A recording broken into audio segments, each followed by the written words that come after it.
जय हिंद दोस्तों। Welcome to science lab classes. Science lab classes में आपका स्वागत है। दोस्तों आज हम लोग पढ़ने वाले हैं एस्टेल्डिहाइड। क्या पढ़ने वाले हैं? एस्टेल्डिहाइड यानी कि CH3CHO। और एस्टेल्डिहाइड में हम इसकी क्या पढ़ेंगे? निर्माण विधियां पढ़ेंगे। और इसकी क्या पढ़ने वाले हैं? लैब मेथड प्रोसेस पढ़ने वाले हैं। मैंने आप लोगों को फॉर्मेल्डिहाइड पूरा खत्म कर दिया है, ठीक है, और आपको अच्छे से समझ में आ गया होगा।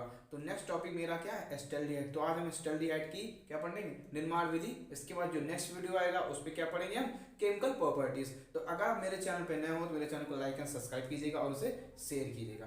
तो चलते हैं अपने वीडियो पे, अपने रिएक्शन पे, कैसे रिएक्शन को सॉल्व करते हैं, ठीक, ध्यान से समझिएगा। तो सबसे पहले हम जो रिएक्शन आई है वो क्या होती है, इसकी लैब मेथड क्या होती है। तो लैब मेथड के लिए हम लोग क्या करेंगे? एल्कोहल का ऑक्सीडेशन पोटेशियम डाइक्रोमेट से कराते हैं। किससे कराते हैं? एल्कोहल का ऑक्सीडेशन पोटेशियम डाइक्रोमेट से कराएंगे तो क्या बन जाता है? एस्टेल्डिहाइड बन जाता है। क्या बन जाता है? एस्टेल्डिहाइड। अगर इसकी हम बात करें, अगर इसका आईपीएसी की बात करें, क्या करें? आईपीएसी इसका क्या होगा? अगर सीएचओ जुड़ा हुआ है तो उसमें अल जोड़ते हैं, तो हम सभी लोगों को पता होगा। तो इसका आईपीएसी नाम क्या हो जाएगा? एथेनॉल हो जाएगा। क्या हो जाएगा? एथेनॉल। इतनी बात समझ में आ गई ना? तो अब ध्यान से देखो। तो लैब मेथड क्या होती है? सबसे पहले हम लोग क्या करते हैं? एल्कोहल यानी कि अगर हम ले लें एथिल कोहल, क्या ले लें हम? एथिल कोहल का ऑक्सीडेशन करा दें। क्या करा दूं मैं? एथिल कोहल का ऑक्सीडेशन कराएं। और किसके साथ कराना है हमें?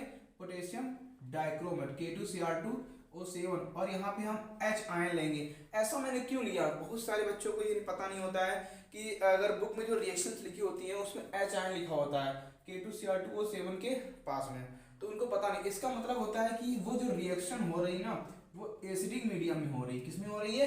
अम्लीय माध्यम। यानी कि यहाँ पे हम H2SO4 भी लिख सकते हैं, क्योंकि H2SO4 सल्फ्यूरिक एसिड होता है, वो एसिड होता है। इसीलिए हम यहाँ पे क्या लिखते हैं? एच आयन लिखते हैं। कोई दिक्कत नहीं, ये लिखा होगा तो कोई दिक्कत नहीं, ये भी लिखा होगा तो कोई परेशानी वाली बात नहीं है। आगे देखो, तो हमें करना क्या है? हमें बनाना है CH3CHO। तो यहाँ से हम लोग क्या करेंगे? यहाँ से हम सबसे पहले देखो क्या क्या निकल रहा है यहाँ पे, हम सबसे पहले वो देखेंगे, ठीक है। तो सबसे पहले अगर हम यहाँ से एक H ले लें, ठीक, और यहाँ से इसको हम ब्रेक कर दें तो क्या बन जाएगा यहाँ पे? ठीक, ध्यान से, तो क्या बन जाएगा? यानी H2O बन रहा। क्या बन रहा? H2O मेरे पास बन रहा ना, तो ऑक्सीजन यहाँ पे आ जाएगा तो क्या बन जाएगा? CH3CHO और प्लस क्या बन जाएगा? H2O। तो ये आपका क्या बन गया? एस्टेल्डिहाइड। कितनी सिंपल रिएक्शन है ना, आपको समझ में आ गई। यानी कि रिएक्शन को ब्रेक करना आप सीख गए तो आसानी से सीख सकते हैं आप लोग रिएक्शन को करना। और ये फॉर्मूला किसका है? Ethyl alcohol. ओके, किसका फॉर्मूला है? एथिल अल्कोहल नाम है। बात समझ में आ गई ना? दूसरा देखो, फ्रॉम एसिटिलीन। एसिटिलीन के द्वारा कैसे बनाते हैं, इसको बड़े ध्यान से रिएक्शन देखिएगा, आप लोगों को समझ में भी आ जाएगा। तो एसिटिलीन का फॉर्मूला क्या होता है? CH triple bond CH। इसका हम क्या कराएंगे? हाइड्रोलिसिस कराएंगे। किसके साथ? HgSO4 और किसके साथ? H2SO4 के साथ। यानी कि मर्क्यूरस सल्फेट है ना, मर्क्यूरिक सल्फेट और ये सल्फ्यूरिक एसिड के साथ क्या कराएंगे हम? इसका हाइड्रोलिसिस कराएंगे। जब हाइड्रोलिसिस कराएंगे ना तो यहाँ से देखो क्या होता है। और अब देखो मेरी बात ध्यान सुनो। ऑक्सीजन है यहाँ से, हाइड्रोजन यहाँ से निकल के तीनों, यहाँ से दो हाइड्रोजन निकल के कहाँ पे आएंगे? यहाँ पे आएंगे, जुड़ जाएंगे। ये बॉन्ड क्या हो जाएगा? आपका ब्रेक हो जाएगा। तो ये हो जाएगा CH3 और ये हो जाएगा CHO। बात समझ में आ गई ना? ये होता है एस्टेल्डिहाइड। क्या हो जाएगा? एस्टेल्डिहाइड हो जाएगा। ये बात समझ में आ गई ना? दो रिएक्शन आपकी कंप्लीट होगी। बहुत ही सिंपल रिएक्शन है। पेपर में 100% इस टॉपिक से रिएक्शन आनी है। कन्वर्जन भी इसी रिएक्शन से पूछता है, इसी तरह पूछता है। तो अब इसके बाद हम लोग आते हैं रोजेंग-मोल प्रक्रिया। ये वेरी मोस्ट इंपॉर्टेंट है, ये भी वेरी मोस्ट इंपॉर्टेंट है। पेपर में 100% आनी है। मैंने बोल दिया तो बोल दिया, ठीक है, कितना? 100% रिएक्शन आनी ही है। तो रोजेंग-मोल क्या होता है? तो मैंने यहाँ पे लिखा ये किसके साथ रिएक्शन होती है? एसिटिल क्लोराइड के साथ। तो हमें इसका फॉर्मूला मालूम होना चाहिए। तो CH3COCl ये फॉर्मूला होता है इसका, ठीक। इसका हम क्या करा देंगे?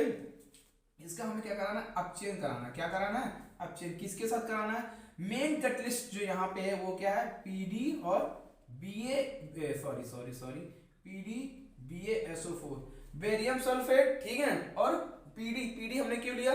देखो अगर हम लोग पैलाडियम नहीं लेंगे ना, अगर पैलाडियम नहीं लेंगे तो सीधा डायरेक्ट क्या बन जाएगा? अल्कोहल बन जाएगा, ठीक है। BaSO4 कम रिएक्टेंट होता है, इसीलिए रिएक्शन को रोकने के लिए हम लोग PD का यूज करते हैं। इसको हीट कर दोगे आप लोग तो देखो मेरी बात, यहाँ से ये बॉन्ड ब्रेक हो जाएगा, एक ऐसे यहाँ पे हो जाएगा, वो बन जाएगा HCl, इधर बन जाएगा एस्टेल्डिहाइड, CH3CHO प्लस HCl। बात समझ में आ गई ना? CH3CHO बन गया और HCl निकल गया, हाइड्रोक्लोरिक एसिड। इसमें कोई दिक्कत हो तो जरूर बताइएगा कमेंट करके, रिएक्शन में समझ में आई हो तो। अब देखो ये फॉर्मूला किसका होता है, लिखा हुआ नाम भी लिख दिया मैंने, H2 क्लोराइड। ठीक, अब from methyl cyanide, methyl cyanide क्या होता है, CH3 Cn, ट्रिपल बॉन्ड लगाया मैंने। अब इसका हम क्या कराएंगे, स्टीफन रिएक्शन नाम है, ठीक है, इसका हम क्या कराएंगे, अब चेंज कराएंगे वो भी हाइड्रोजन के साथ। किसके साथ कराना है, हाइड्रोजन के साथ। और यहाँ पे हम क्या लेंगे, SnCl2 पेरप और HCl, ये मेरे पास क्या होगा, कैटलिस्ट होगा।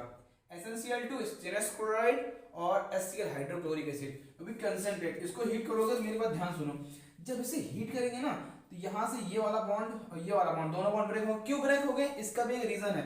एक H यहाँ पे आएगा C के पास तो एक बॉन्ड ब्रेक होगा, ठीक, एक H N के पास आएगा तो एक बॉन्ड ब्रेक हो जाएगा। ये बात आप लोग याद रखना। तो ये क्या बनता है, देखो ये बनता है CH3 single bond CH single bond NH, ये बनता है। इसे बोलते हैं एल्ड एमीन। क्या बोलेंगे, एल्ड एमीन बोलेंगे, ठीक है, क्या बोलते हैं, एल्ड एमीन बोलते हैं। यूपी बोर्ड में और CBSE बोर्ड का बहुत ही प्यारा क्वेश्चन है ये, आता ही पेपर में, ठीक है, इनको याद रखना। अब ये बन गया मेरे पास एलिमेंट, इसके बाद बस कुछ नहीं करना है, H2O से इसकी रिएक्शन करा दोगे आप, ठीक है। जब H2O से रिएक्शन करा दोगे एक ऑक्सीजन इसकी जगह पे आ जाएगा, ये ब्रेक हो जाएगा, H2 कहाँ जुड़ जाएगा, इसके साथ तो अमोनिया बन जाएगी, तो ये हो जाएगा CH3 CHO प्लस अमोनिया, ठीक है, NH3, तो बन गया एस्टल्डिहाइड।